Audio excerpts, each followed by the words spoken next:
The dealer warned me not to buy this Denali because of its busted front suspension.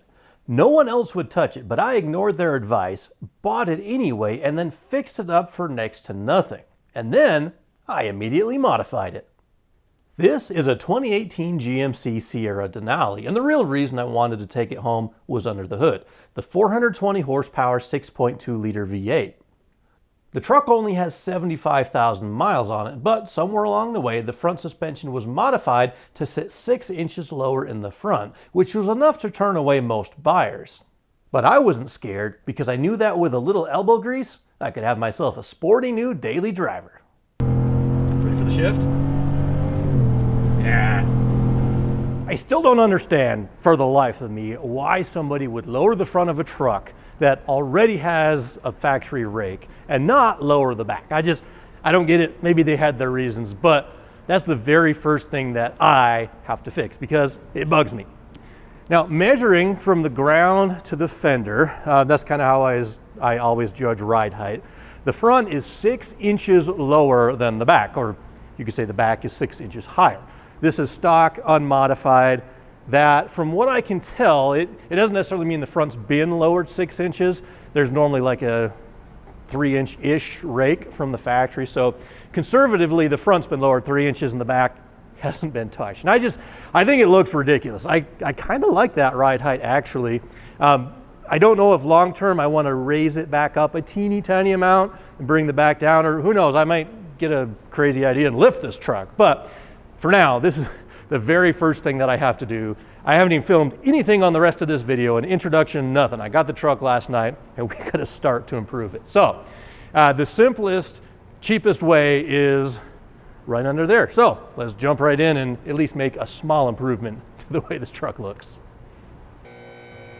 Now the simplest thing that we can do right away is just remove this lift block here between the springs and the axle. I think that'll get us about 1.5 inches, somewhere in there. Now, because this truck does have the MagneRide suspension, I am going to actually shorten this link about the same distance that we take out, so hopefully it doesn't throw any check engine lights or warning codes. I'm not too worried about that in the long run. We'll probably delete that system, but for now, we have the technology, so we'll make it right. So here, basically, the shock's fully extended, holding the axle up, and the block still won't come out, so I'll just raise the spring a little bit. Get the block out.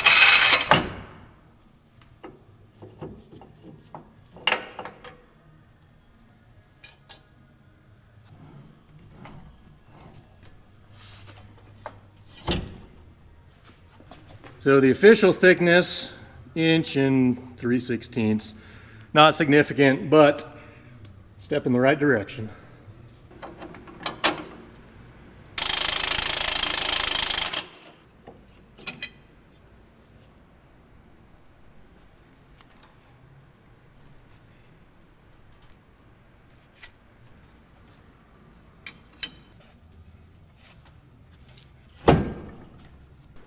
So now we're just going to make these links that much shorter using the power of the sun.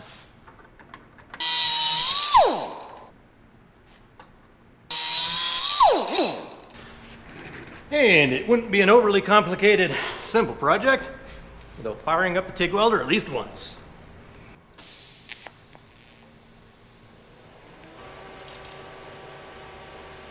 We'll cool that off real quick so we don't melt the rubber ends, but basically that's what we're going for. Crazy thing is, I can remember back in 2015, before this truck was even made, we had just moved from Idaho to Tennessee for the truck tech job.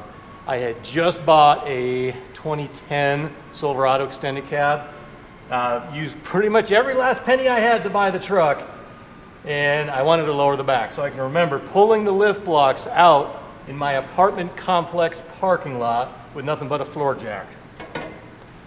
It's like, the more things change, the more they stay the same. Been driving the truck now for about a week. It's been running pretty good, just doing a little bit of preventative maintenance here and there, but still not happy with the ride height. So we are going to fix it by lowering the back a little bit further with some drop shackles. I'll put the link down below for the part. I got them from Summit. They have all kinds of good stuff, but it's a Beltec drop shackle. That's the part number. It says 07 to 10 GM, but I'm hopeful they'll fit this one. Basically, they're a little bit longer than stock. We have two options, here or here, and it will lower the back. So let's get the truck up in the air. I think we have to remove the receiver hitch, and we'll get the drop shackles installed and bring this truck down to the ground.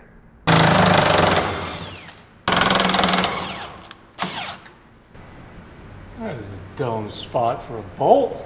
Come on.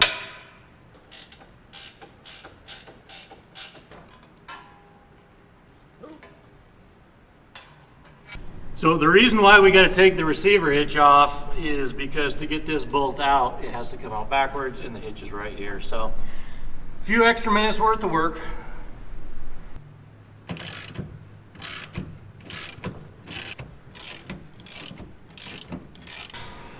Forgot, you actually got to loosen the bed and lift it up just a little bit to get that top bolt out backwards.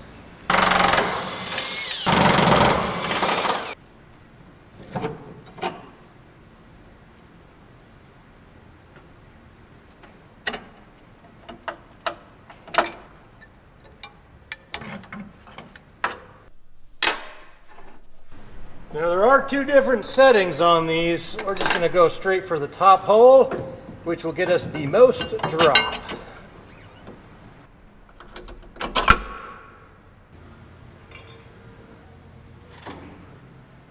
So for a couple $100 and a few hours worth of our time, we've transformed the look of this truck from completely ridiculous, how we first got it, to now something that I'm going to consider to be almost perfect.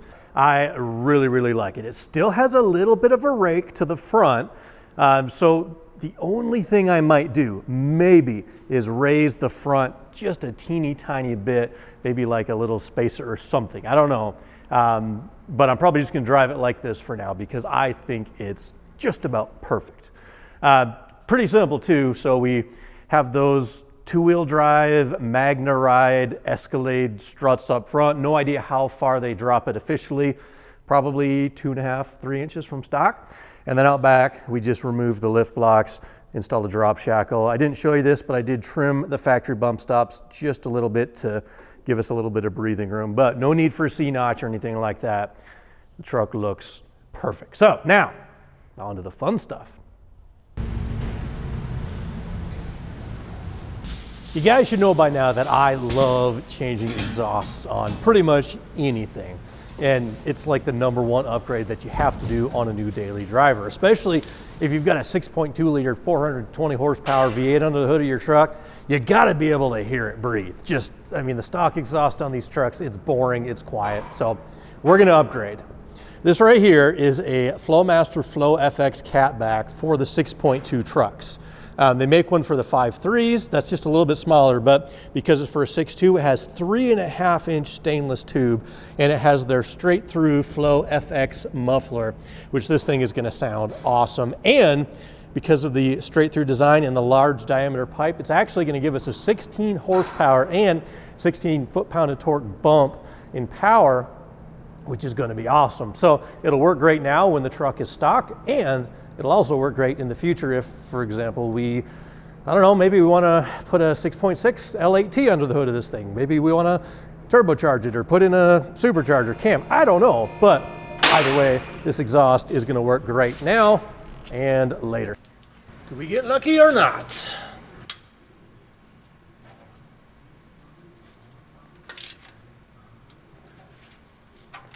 Or not?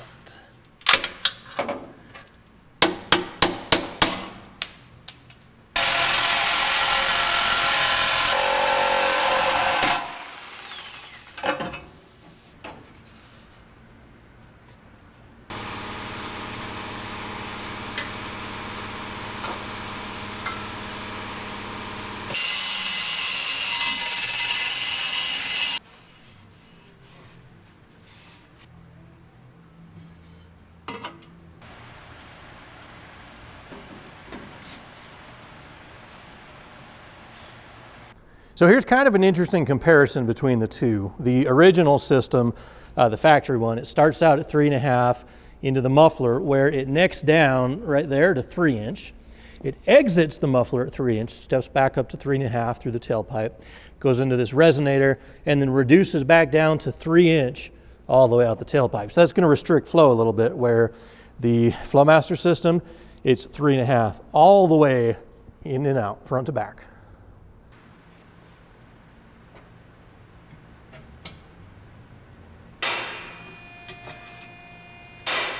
Now the instructions suggest that you put a little bit of a tack weld on all the slip fit connections in addition to the clamp.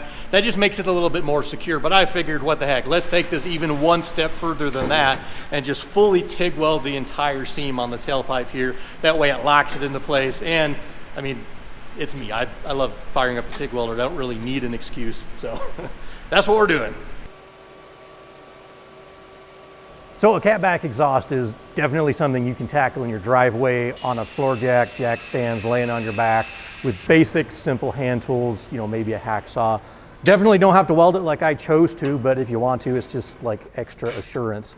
With the FlowFX, it fits really good. I have no complaints at all. The 3.5" stainless is gonna flow plenty of exhaust. It's gonna give us that little bump in power. Plenty of ground clearance, or axle clearance, I should say, for the lower ride height. And of course, back here with the black tip, it looks kind of low key and mellow, and it fits perfectly with the color of the truck as well. So the only thing we have left to do is take a listen.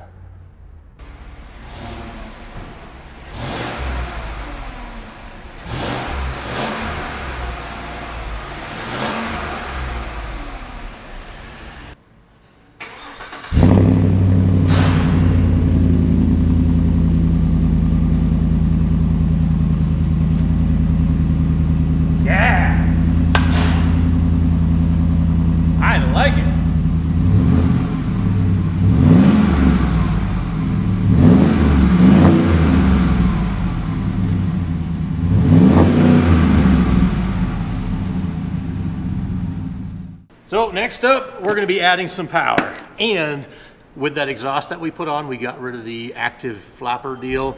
And if the truck goes into 4-cylinder mode, then it makes an awful racket, which we don't want that. I normally drive around in position 7 on the shifter anyway, instead of 8, so it locks that out. But with the Diablosport Trinity, we are going to, number 1, add a little bit of power. Number 2, disable the displacement on demand.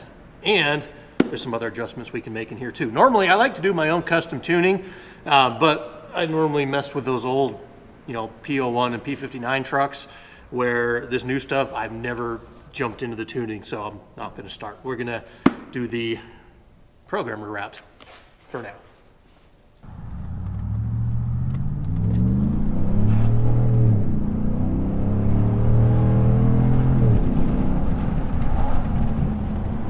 I've actually been driving the truck for a few days now with the upgrades installed, and I'm very, very happy. This is what I would almost call the perfect daily driver truck. It's way more comfortable on these roads than, you know, a Duramax, and the roads around here in Colorado suck. No, this truck is way more comfortable. It's now, with the programmer and the exhaust, it's responsive. It actually, on the computer here, it shows a little bit better fuel mileage. Normally on my commute back and forth, it's like 15.5 miles a gallon, where now with the tuning and the exhaust, it shows 17 miles a gallon, which same driving habits basically, so that's awesome. It's more responsive, it sounds cooler, it's so much fun. This is exactly how a slightly modified daily driver truck should be. It's customized to my taste. I'm really happy with it, is the short version of what I'm trying to say.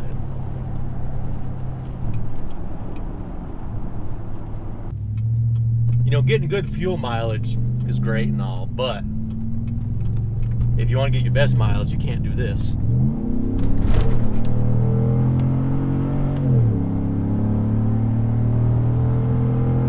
Ready for the shift? Yeah. And the 4.5,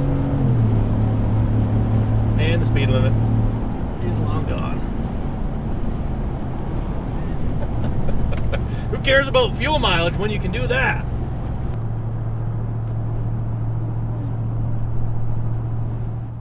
Well, I'm still not 100% happy with the ride height. We're like almost there.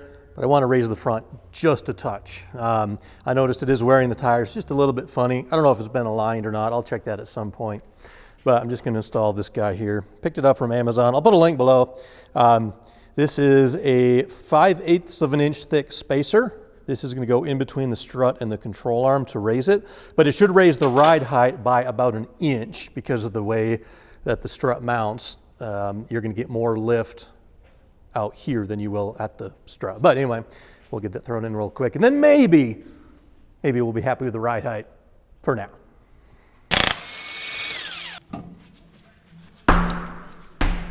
It's actually really wearing the inside of those tires. Not too bad.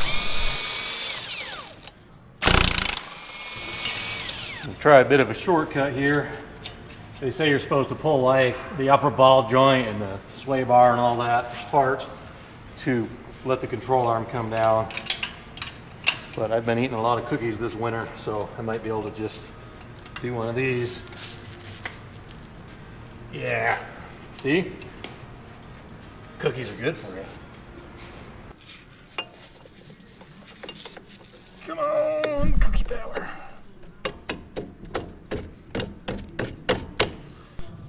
Well, the incredible bulk wasn't quite enough to get us room to install this. The upper control arm hits the droop stop before we get everything low enough. So pop the end link. I'm going to try to separate the upper ball joint, and hopefully that'll give us just enough room to get that spacer in. I kind of got it started, just not enough to get it fully installed.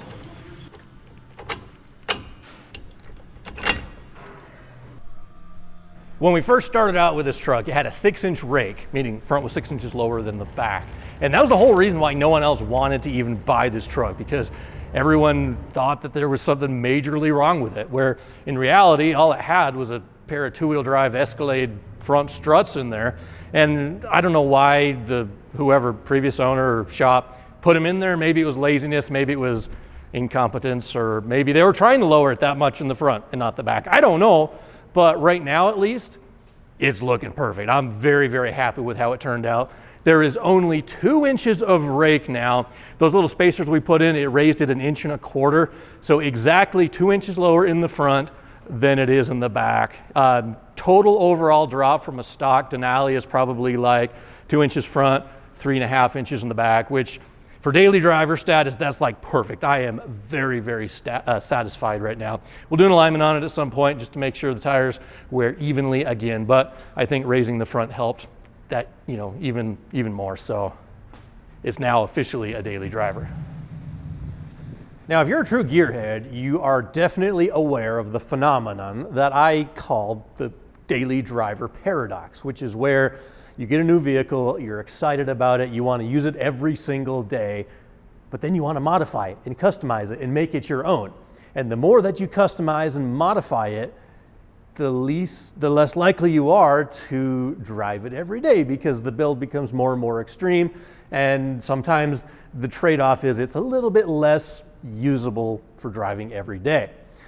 Now, when I first got this Denali, it's about 2 weeks ago now, 2.5 weeks ago, I swore, I was like, you know what? We've got plenty of stuff to do on our twin turbo drag truck build to keep me busy for like the next year.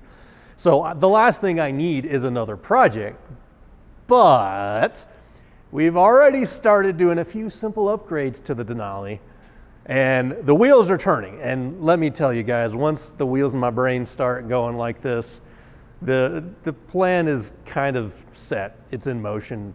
And we're gonna modify the heck out of this new truck. So I will try to keep it daily drivable, because I don't want to go buy another daily driver, but let me kind of let you in on some of the thoughts and plans that I have. Number one, a bigger engine. Now, it does have the 6.2, which is a pretty powerful engine as it is. I may start out by putting in a cam and do a DOD delete and maybe some headers and basic stuff like that, but for a long time now, long before I got the Denali, I have wanted to build an L8T 6.6 10-speed swapped truck of this era. And that plan kind of got backburnered, and then I bought the truck, and then I realized, you know what? This is the perfect candidate. So that's exactly what I want to do. Now we'll see, it may take a little while because, again, daily driver, I still want to be able to use this. And at least now, you know, getting the suspension right and putting an exhaust and a programmer on there, at least it kind of scratches that itch for a while, so I can, you know, go back to getting this thing done, because I've got 2 turbos at the house and a lot more to do to get this on the road. But like I said, the wheels are turning, so it's probably going to happen. I'm curious to see what you guys think of it, but thank you for watching. Thank you for coming along with this crazy truck journey of mine. It's like ADD, where I go from project to project, and I swear I'm going to finish things like the twin turbo truck that's going to be driving this summer. I'd like to have it done a little bit sooner, but this summer under boost, we're going to be making some passes, doing some test and tune stuff. But I'm just saying, the 6.6 liter supercharged 10-speed Denali will probably be a lot of fun too. So thank you guys for watching. Come back soon.